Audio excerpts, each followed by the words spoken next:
Paulinho, prazer poder conversar com você. Quero agradecer imensamente essa gentileza na sua agenda tão apertada de reservar um tempinho para a gente conversar a respeito de nutrição e principalmente da nutrição para os seus pacientes, que eu acredito sejam na sua maioria os atletas e atletas de endurance. E com isso a gente vai falar tanto do pessoal novinho, mas também eu quero falar a respeito dos atletas master, o pessoal que está na mesma categoria que eu. E a nutrição é um fator que a gente não pode descuidar, porque descuidar de nutrição significa um mau resultado tanto para a vida quanto para os esportes. É ou não é?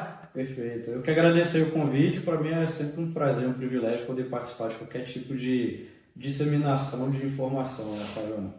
Paulinho, eu tenho uma curiosidade. Hoje a gente tem uma grande variedade de produtos e suplementos no mercado, tanto de origem nacional, que desenvolveu muito, como também internacional, apesar do valor do dólar. E eu queria saber de você como que a gente pode equilibrar o uso de suplementos que não sejam naturais com a alimentação natural. E dentre esses suplementos, que são complementares, né, o próprio nome já diz, o que você acha que é indispensável e que efetivamente vale a pena investir? Bom, essa pergunta é muito boa, né, Flávio? Porque, assim, antigamente a detenção das obras-primas dos suplementos, eles eram quase que exclusivamente pertencentes às indústrias, né, estrangeiras. E aí, com o tempo, o Brasil ele também foi se afunilando e foi se aprimorando nessa questão de tecnologia, de matéria-prima. Então, por isso que hoje a gente tem uma ampla variedade de produtos nacionais e que quase que exclusivamente a gente não precisa estar buscando fora do país.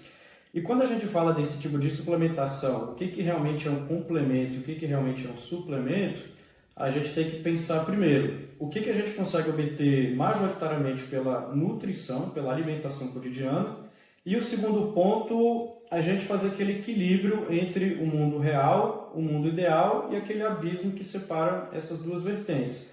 Porque muitas vezes a gente tem que alcançar X gramas de carboidrato por dia, X gramas de proteína por dia, e muitas vezes no dia a dia, aquela rotina corrida que nós temos, a gente não consegue alcançar. Então, com isso, a gente pode sim cogitar substituir alguns alimentos naturais pelos suplementos.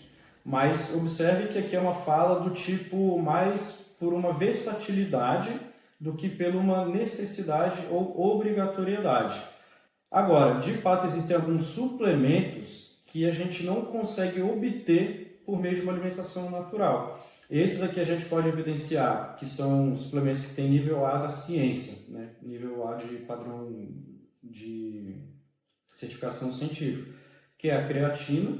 Então, para você ter uma ideia, para você obter 3 gramas de creatina, 5 gramas de creatina, você tem que estar ingerindo em torno de 3 a 5 quilos de carne por dia. Então, isso, por meios naturais, não dá. Então, a suplementação de creatina, de fato, é algo que eu consideraria quase que indispensável, aspas, para todo mundo.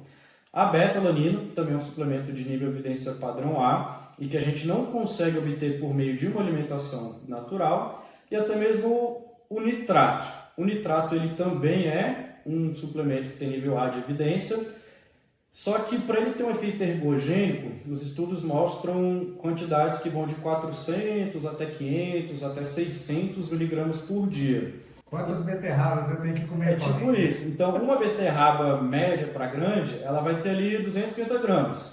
Então, você teria que comer quase meio quilo de beterraba todos os dias para ter o efeito que, às vezes, um scoop de 10 gramas de nitrato vai te oferecer. Então, tirando esses 3 suplementos, pensando aqui rapidamente, eu não veria nenhum suplemento que a gente tenha aquela urgência, aquela necessidade, aquele aspecto mais mandatório de estar utilizando. Eu elencaria esses 3 os principais.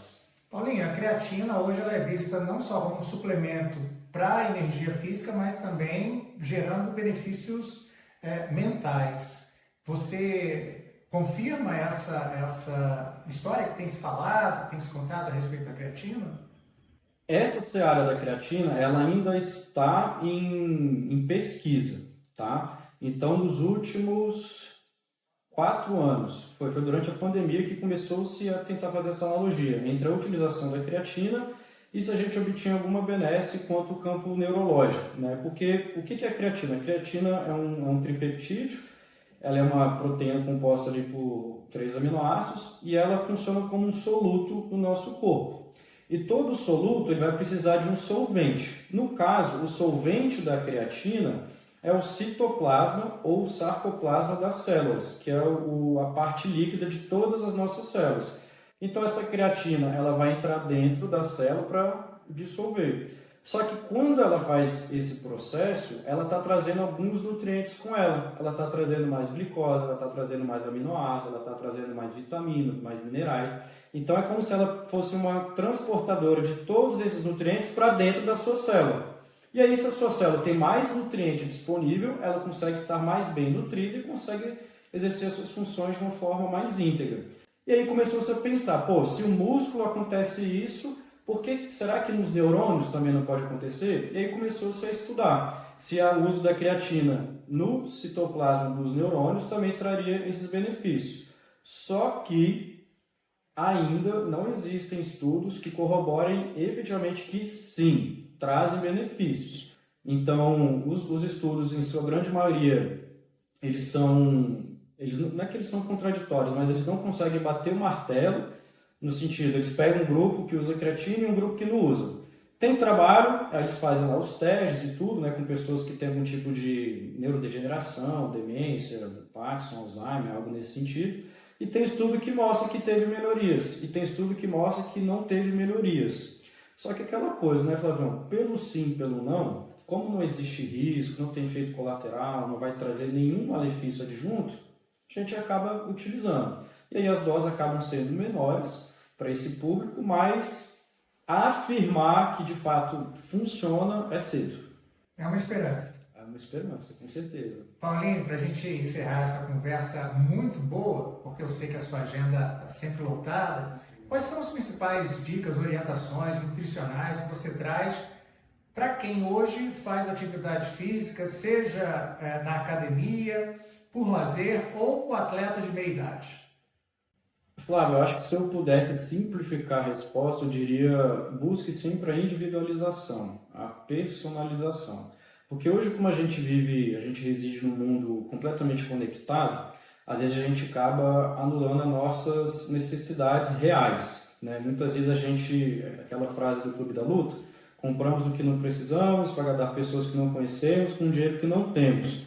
Muitas vezes porque a gente não sabe o que a gente precisa, não sabemos o que gostamos, nem o que precisamos. E aí com esse tanto de informação, a gente acaba achando que tem que fazer isso, tem que fazer aquilo, tem que tomar isso, tem que tomar aquilo e tal. E isso acaba negando a sua própria individualidade. E cada indivíduo ele é específico. Então, se eu pudesse dar um conselho para todo mundo, individualize o melhor protocolo que tem para você em todas as searas. Busque um treinador que vai treinar você, busque um nutricionista que vai cuidar da sua saúde, procure um médico que vai cuidar da sua saúde, um personal, um fisioterapeuta, um psicólogo, para você. Porque muitas vezes o pessoal acaba pegando muito conteúdo, muita informação de fora, e é daí que reside muitas maléfias, sabe? Então eu diria para individualizar a sua busca. Acho que esse seria o meu conselho. Paulinho, muito obrigado, foi um grande prazer, e depois a gente volta para falar sobre mais temas interessantes de nutrição. Olha, eu estou sempre à disposição, cara. Quando quiser, é só combinar que a gente bate um papo aí longo e extenso, cara. Valeu, querido. Eu que agradeço, Paulinho. Obrigado, cara.